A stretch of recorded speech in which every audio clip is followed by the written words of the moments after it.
জীবনের সুন্দর সমাপ্তি যদি চান, সুন্দর একটা যদি মরণ চান, আজ থেকে নিয়ত করুন আমি আমার পুরো জীবনটাকে আমার রসুলের রঙে রঙিন করে সাজাবো।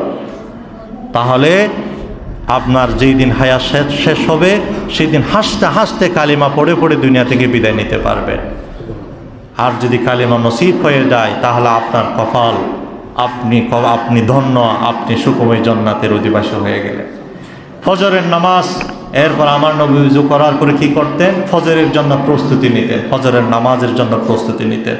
ফজরের নামাজে গিয়ে প্রথমে 2 রাকাত সুন্নত পড়তেন, এরপরে আমার নবীজির ইমামতিতে মুসল্লিরা নামাজ, সাহাবায়ে কেরাম নামাজ পড়তেন। আর আমার নবীজি ফজরের নামাজের বিষয়ে বলেছেন, হে আমার উম্মত শোনো, আমার উম্মতের যে মহিলা যে পুরুষ ফজরের নামাজ বা জামাত, এশারের নামাজ বা জামাত আদায় করলো এবং ফজরে এসে জামাতে শরিক হলো, আমার নবীজি বলেছেন সারা রাত ইবাদতের সওয়াব তার আমলনামায় আল্লাহ তাআলা দান করে দিবেন। সুবহানাল্লাহ। শুধুমাত্র শর্ত হলো এশারের নামাজ জামাত সহকারে পড়া আর ফজরের নামাজ জামাত সহকারে পড়া। 2 ওয়াক্ত নামাজ জামাত সহকারে যে পুরুষ পড়বে, সারা রাত আপনি ঘুম গিয়েছেন কিন্তু ইবাদত করেন না, নবীজি বলেছেন সারা রাত নফল তাহাজ্জুদের সওয়াব আপনার আমলনামায় আল্লাহ তাআলা তুলে দিবেন। সুবহানাল্লাহ, সুবহানাল্লাহ। আর আমার নবীজি সাল্লাল্লাহু আলাইহি ওয়াসাল্লাম বলেছেন, যারা ফজরের নামাজ আদায় করলো তার পুরা দিনের, সারা দিনের জিম্মাদারি আল্লাহর কুদরতে হাতে আল্লাহ তাআলা নিয়ে নিল। আপনি ফজর পড়েছেন মানে আপনার জিম্মাদারি আল্লাহ তাআলার হাতে। আপনার ফ্যামিলিতে আপনার স্ত্রী ফজরের নামাজ পড়েছেন, আপনার সন্তান নামাজ পড়েছেন, যতজন সদস্য ফজরের নামাজ আদায় করেছে, আপনি আমার নবীজির হাদিসের উপর বিশ্বাস থেকে বলতে পারেন যারা যারা নামাজ পড়েছে ফজরের, সকলের দায়িত্ব এখন আল্লাহ তাআলার হাতে আগামী ফজর আসা পর্যন্ত। এই জন্য আপনি যদি আপনার পুরা দিনের জিম্মাদারিটা আল্লাহর হাতে তুলে দিতে চান, পরিবারের জিম্মাদারিটা আল্লাহর হাতে তুলে দিতে চান, তাহলে পরিবার সহ, আপনি সহ সকল ফজরের নামাজ জামাত সহকারে মহিলাদেরকে ঘরে পড়ার এইরকম পরিবেশ গড়ে তুলুন। আর আমার নবীজি সাল্লাল্লাহু আলাইহি ওয়াসাল্লাম ফজরের নামাজের বিষয়ে বলেছেন, ফজরের নামাজ যে আদায় করলো সেই ইসলামের মশাল হাতে নিয়ে ঘর থেকে বের হলো। তার হাতে যেন ইসলামের মশাল আছে, চেরাক আছে, সেই জন্য ফজর পড়েছে মানে ইসলামের জনটা নিয়ে সে ঘর থেকে বের হলো। আর যে ফজর পড়ল না সে অফুরন্ত বরকত থেকে মাহরুম হয়ে গেল, অফুরন্ত রহমত থেকে সে মাহরুম হয়ে গেল।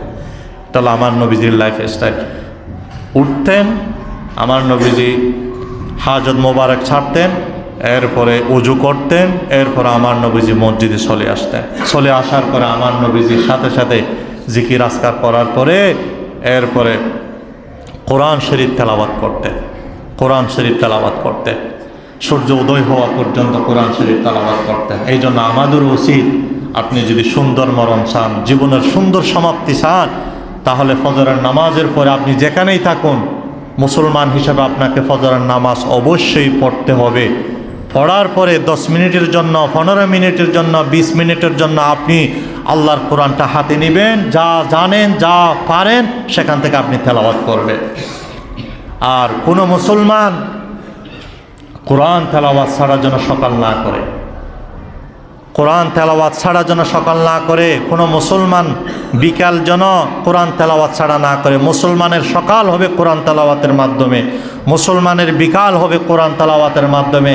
আল্লাহ বলেছেন, আমি কোরআনকে বরকতময় করে রেখেছি, যারা কোরআন পড়বে, ধরবে, কোরআনের সাথে সময় লাগাবে, আমি আল্লাহ তার পুরো জীবনটাকে বরকতময় করে দিব। সুবহানাল্লাহ, সুবহানাল্লাহ। এই জন্য আমার নবীজির এটা লাইফ স্টাইল ছিল, আমার নবীজির এটা জীবনের পদ্ধতি ছিল যে ফজরের নামাজের পরে কোরআন তেলাওয়াত করেন। এই জন্য আপনি দুনিয়ার কাজ করবেন, কাজের ভিতর যদি আল্লাহর পক্ষ থেকে কল্যাণ চান, 10 মিনিটের জন্য হলো আপনি কোরআনটা পড়বেন। যদি পড়তে না পারেন, কিছুক্ষণ বসে যা মুখস্থ জানেন সেগুলো আপনি পড়বেন। এরপরে আমার নবীজির আদত মোবারক ছিল ফজরের নামাজের পরে, কোরআন তেলাওয়াতের পরে ইশরাকের নামাজ আদায় করতেন, ইশরাকের নামাজ আদায় করতেন।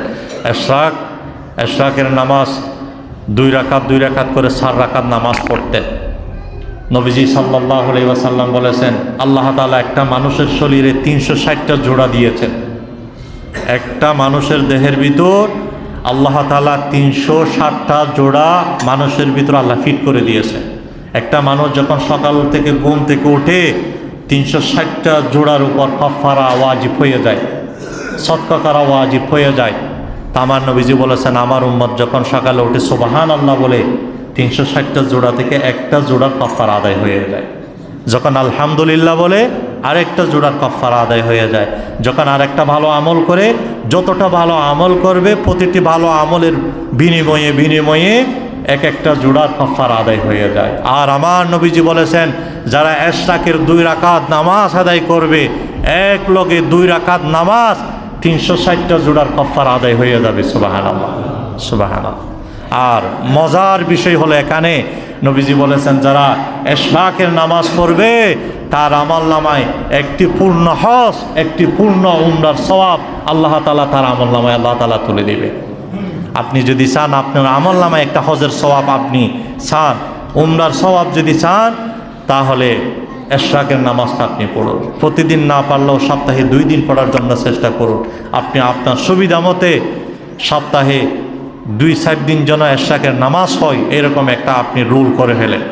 তাহলে দেখবেন, আল্লাহ না করুক, আপনার জীবন যখন শেষ হয়ে যাবে, সুন্দর মরণ হয়ে যাবে, হাসরের মাঠে উঠবেন, আপনার আমলনামা যখন খুলবে দেখবেন সেখানে শত শত উমরার সওয়াব, সেখানে শত শত বড় হজের সওয়াব আপনার আমলনামায় লিপিবদ্ধ হয়ে আছে। আপনি তো হজ করেন নাই, উমরা করেন নাই, কেন এখানে এগুলা? ওই জীবনের ইশরাকের নামাজের উমরা এবং বড় হজের সওয়াব আল্লাহ তাআলা আপনাকে দান করেছেন। সুবহানাল্লাহ। এই জন্য ইশরাক পড়ার চেষ্টা করবেন।